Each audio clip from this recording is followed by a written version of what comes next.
right? Our focus is, what does it mean in the first 10, 15 seconds? What can you do? Because what you do matters. And some things matter more. Everything is not equal. So I want to move a little bit on this whole aspect of maybe the one, two, or three things are the most important. And what might that be? So let's keep it simple. Let's say someone in front of you just come in and you've recognized. So this is the first thing. You recognize a cardiac arrest. It's happening. It's someone just starting to gasp. So it didn't happen that long ago. And you realize you're on your own. And you're on a floor in different roles, but you're on a floor where the people on the floor can't necessarily fix everything. We don't have the tools, but they can do some things. But you in the room, you have to focus on what you can do. You look at a person, they're sitting up in bed, and you've already yelled out, nicely done. All right. So you're already starting to bring people. Did you yell out? I hope you did. All right. You also reached over and pushed a button just in case people didn't hear you and they were engaged in something else. So that's all possible. And then the bed is sitting up and the person's full cardiac arrest. What do? What's your number one thing? You've already done a couple most important things. You called for help, you push the button. Now what do? Do you lower the bed? Do you flatten the bed? Do you get on the bed and start CPR? Because you can't do all three, by the way. You got to do one first. So what is it going to be? Is it going to be lower the bed, flatten the bed, or get on the bed, right? And you decide that. And let's say we flatten the bed. Why did you flatten the bed? Well, because you're already equipped with some rather important information, which is a person sitting up, even 5 degrees can reduce blood flow during CPR by as much as 70%. So you have some really important data in your head, and this is kind of an important thing. So you decided that information alone, you brought some knowledge with you, and that determined what you picked first. And you flattened the bed. Nicely done. I would be in there with you. Nicely done. By the time you're hearing people starting to come down the hall, you have next step. Let's say, go on next step. You'd probably be thinking, it's like, well, what am I going to do? Am I going to lower the bed or can I just get on the bed and get going?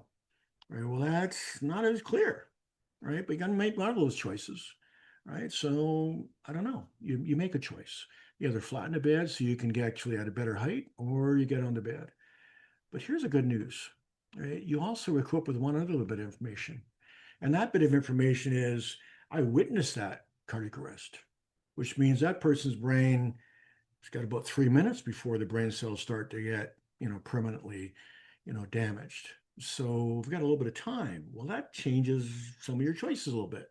It doesn't mean I should, wither away that time, but it does mean I can't do CPR on my own. So I'm going to maybe lower the bed because I'm only 5'4", right? And I'm going to do that. And I'm going to be a way better CPR that way.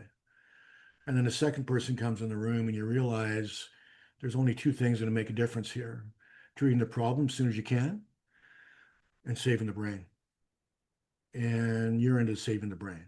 And that's about it. Like, we've gone in, like, maybe that's all happened in 15 seconds. And all you made was the 2 or 3 core fundamental choices.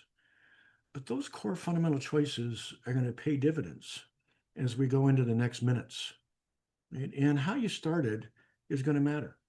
And as that second person comes and you start CPR, maybe that second person maybe is you too. Maybe you're the second person, and you come in the second person, and you look at what's going on, and blood flow's happening. They're trying to save the brain, but there is an AED down the hall that you decide treatment matters. It's going to be 5 minutes before a code team shows up, and that treatment actually, if we can get that fixed, and we can change, maybe they have a rhythm that's going way too fast.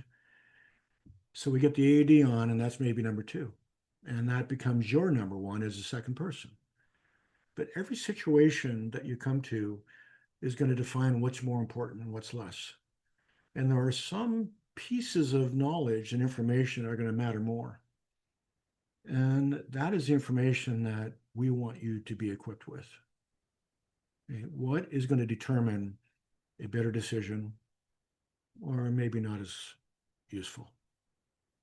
So that's where we're going to get going. All right. Our focus is what does it mean in the first 10, 15 seconds? What can you do? Because what you do matters. And some things matter more. Everything is not equal.